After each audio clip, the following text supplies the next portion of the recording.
As a child, you're taught not to play with fire. That's what many softball teams have learned when playing against the Eastside Blazers this season. Alyssa and Dirk, you could argue the two best words in sports are Game 7. That's where the Comets and Nailers find themselves tonight as they get ready to rumble in the jungle. Baseball history will be celebrated on Saturday during Daisy's Night at Parkview Field.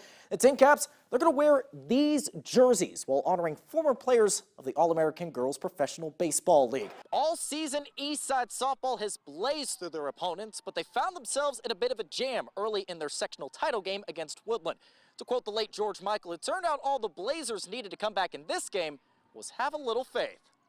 Carroll's Jordan Malott has shined on the diamond during his senior year with the Chargers. He leads the team with 7 home runs and is one of the best at getting on base. Now, as talented as he is at avoiding strikes, perhaps he's even better at picking up strikes on the bowling lanes. By the end of last season, the Mastodons men's basketball squad caught lightning in a bottle as they clinched a share of their very first Horizon League regular season title. 4 of the 5 starters from last year's team are coming back this year, and the Dons are hoping lightning can strike twice. Powell, here comes the blitz. Now he's looking downfield, has his man wide open inside. Khalil Howard, he's gonna walk into the end zone. A 74-yard touchdown. Absolutely, a great throw, great catch, touchdown Warriors. Prince Powell dropping dimes in this first quarter.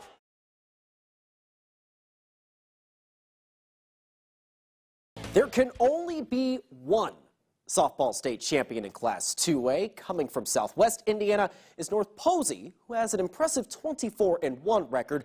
But from our neck of the woods is Eastside, who has been battle-tested with a 28-1 record.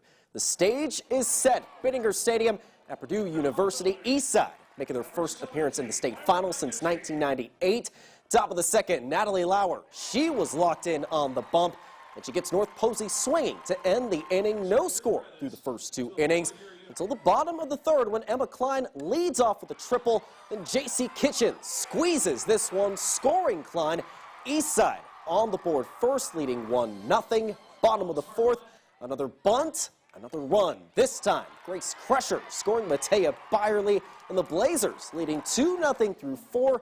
That's the score heading into the final inning. Now North Posey gets one after a squeeze bunt of their own, but Lauer forcing another K. That's one of her 5 on the day. Eastside needing one last out. This one leads to a chopper right to Lauer, over to first, and that is your ball game. Eastside is your 2A state champion, winning this one 2-1.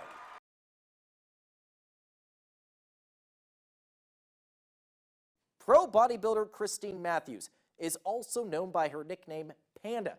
Now, if you're wondering how that started, the inspiration came from the younger sister of Matthews' friend. That sister drew an animal that reminded her of Matthews, you might guess it, a panda bear. Why? Because pandas can be small and cute, but they're capable of ripping someone's face off. Today, the Fort Wayne weightlifter hopes to inspire other women as she competes in the strongman games. Small, but swole. Christine Matthews is out to prove that you don't have to be the biggest person to carry the most weight.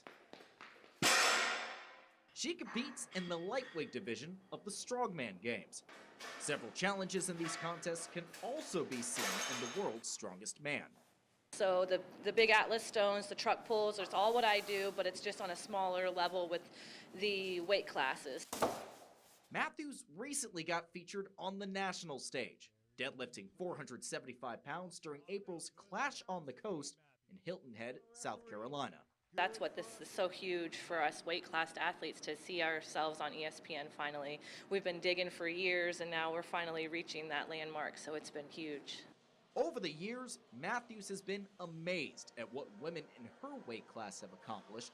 It's driven her to keep up and hopefully surpass her competition. Just be able to keep running with these high-level athletes, like that's my biggest motivating factor. At the same time, Matthews hopes her panda power inspires other women who have followed her journey. If I don't keep getting better, then I'm not going to be able to run alongside these women who are making such a huge change for us in this sport, and I want to help be a part of that change. 11 years ago, WANE-15 introduced you to Evan Matthias, a Jay County native who developed into a talented golfer despite being a double-leg amputee. Matthias remains active on the links today, and he'll have a chance to compete with other top golfers with disabilities. We caught up with the Jay County grad, who's getting ready to compete in the very first U.S. Adaptive Open. Evan Matthias has walked with prosthetic legs for as long as he can remember, but it hasn't stopped him from finding success on the links. I remember his tiny little tykes, plastic clubs. His dad had a club in his hand as soon as he could, and he just fell in love with it. The Jay County native is one of 96 golfers competing in the inaugural U.S. Adaptive Open, a 3-day tournament for those living with a disability. You know, the best in the world are going to be there in terms of disabled golfers, from scratch to, close to it.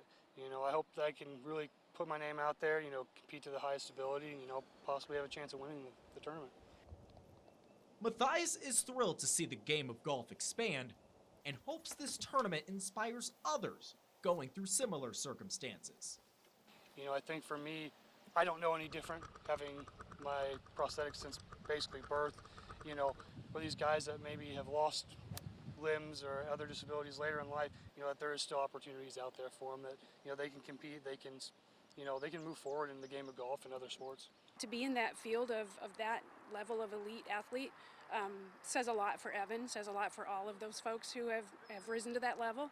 Qualifying for the Adaptive Open is a major milestone for Matthias. He credits his family and those who designed his prosthetics for getting him this far in his golfing career. Without all of them, I wouldn't be here. They've really given me this opportunity to come here and, do all I can, do the best I can.